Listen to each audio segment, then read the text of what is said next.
पता नहीं कि जाने कहाँ गोइल बनी है तो रहती तो खाना बनाए थी ठंडा में हम लड़की लेके कैसे खाना बनाई अब पानी बनाई हां जी यहाँ तना सुबह रही काम कर बुचिया रे गोदी का ले बनी बुचिया के ओकरा के लेके काम करते हो इतना सुबह रही ठंडा में भाई हाथ धो के तुम जल्दी झाड़ू लगाओ हाथ धो के हां कहां बाऊ कोनिए कोई नहीं है पहले लेके जाओ कर घर में लेके जाओ ठीक है अही चीज के बिया बहिए तो ओकरा के लेके सुबह सुबह काम कर लग रहा ठंडा लगी तो रे कहां बाऊ रे कोनिए कोई बनी विकासवा विकासवा हाँ भैया ओकरा कले काम करे के तो हाँ बैठो वाली घर जो गंदे में तो ना कहीं काम करे के और हुतिच की लड़की ले ले बिया अभी उ काम करिए ठंडा में कुछ हो जी तो कहां ले आई पैसा ओकरा के वो दवाई काम करा ना करे तो हम नहीं के करब जा हमनी कर तनी मनी कह देबे त का हो जी बड़ भाई हम ना भौजाई करब कह दी तो आई वाली कलम चलावे अरे तो तोरा बुझाता हुतिच की लड़की ले ले लेके सुबह सुबह ठंडा में काम करी लड़की आई जे तार मगी आई नु तो ओई दिन कलम चलावे आई नु भैया आई तो या नहीं बोल ओकर लइके फैका ना होई तो सही हम करवाई आई तो या नहीं तो बोलियो हां तब तेरे हम तो पूछो लड़त का के का बेटे भर दिन खाली खा ला एक छिपा लड़की सर्दी आ गई दवाई कराई नेटा पे के लगल अंदर से ठीक बा घर में ले जो ई ठंडा का जमादारी कइले बा ठंडा में निकाल के रे ठंडा में कहो तनी कबले कनी की झाड़ू लगावा लड़की लेके झाड़ू लगाई खाना बनाई बर्तन धोवनी कहने के तनी लड़का त बुचिया के धरी हम काम करत ना लड़कियो ना धरम आ ठंडा में काम करावत तनी जा गोलबन हम होने खेत घूम के आवत नहीं तो देखत नहीं हई काम करे के ने कैसी करत है संधिया में कराई जा मैं लड़की के अरे एकरा कुछ हो जी त के एकरा के दवाई कराई साथ ही हमरा ऊपर नु पड़ा अभी 10 दिन के लड़की अरे बन तो हम ना तनी हम ओनी खेत घूम के हई इनकर के कहत रहो कि काम करो आ देखत नहीं काम करत ऐसे से कहतो बनी करे उ छोटी सी लड़की जे कुछ हो जाई तो कहा ले पैसा ओकरा के दवाई करावे के आई तो ई कहत कि काम ना करिहन के करी अरे तनी मनी जब यही कह देबे कुछ काम तो का हो जाई घटी जाई आई ठंडा में आई लड़की आई बाहर आई रही हो एगो तो सही ठंडा शीतल हरी गिरता है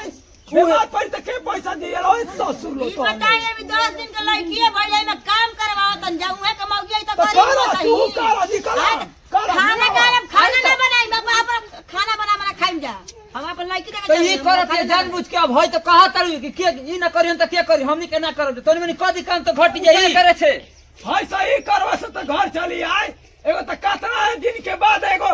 लड़को भाई तो सार लोग मुआ देलो करो के भले मुआ दनी हाय तो साथ खाली लड़के के साथ खाली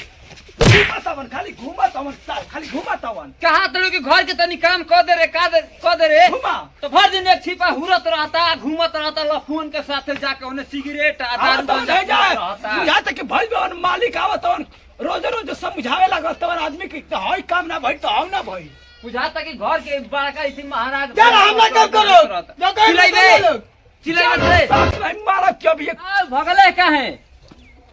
बताओ हर दिन बुझाता कि तोहनी के तो चाहे कि ओकरा के बचा के रखी आए अरे हम तो बचावते बानी हमरे लड़की है तो हम ना बचाईब हमरा मोह नहीं खेव कर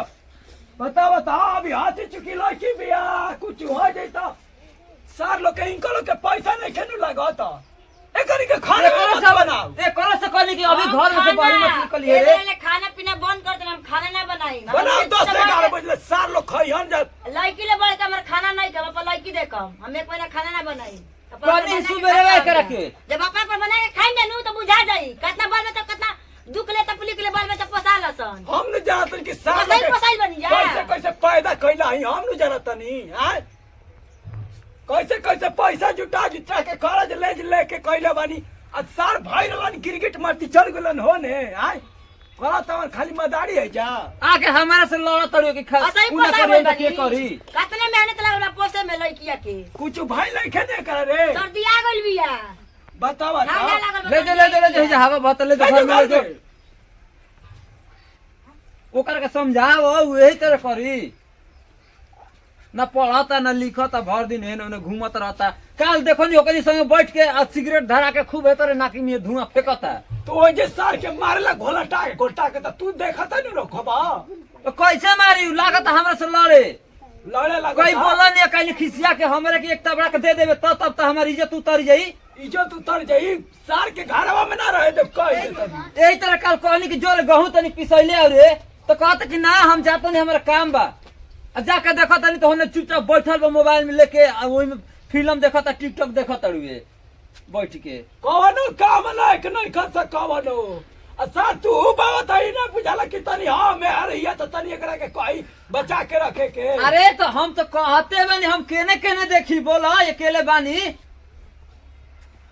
अब कितना कहियो ओकरा के सुबह रही कनी के ते बहरी मत ले कलिए। मर जाइम तो करियोला देखा तनी कैसे करत वाला। कल लो जब दिन जिया तनी तदरी कल लो है। सारा मुंह का तो बुझाते कि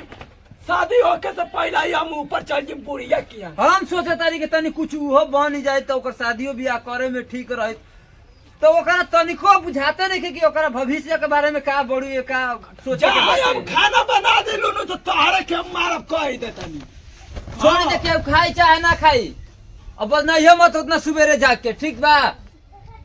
हम जाई बोनिए काम करब, बोनिए खा ले, ठीक बा? सुबेरे नाश्ता कर ले हम, काम छोड़ दे जन बना। देखो तनी कि का कर कहां ले काम कर ओइने ही अभी खेत पर से आवत तो नौटंकी चालू है जी कइले बाटे। चल जाओ काम पे जाओ। छोड़ दिए, खाना मत बनाइए, शाम के बनाइए एकदम जब इथी हो जीता तब हम लोग बुझाता है। हवा बहता शीत गिरता है ऐसा में लड़की बीमार हो जी तो सार लो लिए लोग कर कार के लिए लो हम छोड़ देबो। सही बताओ हो एगो लड़की बिया अच्छा लोग के बुझात नहीं कि कैसे रखे के चाही कैसे बचा के तो काम करवावे लगत वो लोग करे ले चल गइल लोग। मैं ऐसा माने ने कोनो चिटाई बा कहिए ले कहता नहीं है जो माराई गिरावा सरे खाना बनावत हो जा लइकवे आ लइकिया लेके ना। ये तो बुद्धिए नहीं कि कैसे कैसे का होई। ठंडा पाला में हम लड़की लेकर काम करेंगे तनको बुझाता नहीं बेटा हुआ बिगड़ा हो गया कुछ कहे लायक ना है। अभी 10 दिन का लड़की बेटे ठंडा पाला में खाना बनावा माजा दो बहारा धोवा पोछा करूंगा तनको बेटा हुआ बुझाता है कि तनी काम कर दे। हमारे मर्द कमाए हमारे मर्द के कमाए पे मैं जना उड़ावत रहा फलटी जात रहा आवत तन खाना तनी खा लियन खाना है। लड़की हमरा चल दिया हम अपन लड़की लेके सूती दादा है 1 रुपया दिहन ना कोनो जना लड़की कुछ होई तो भज बन जाई थी खाना मांगे आवत रहा लड़े।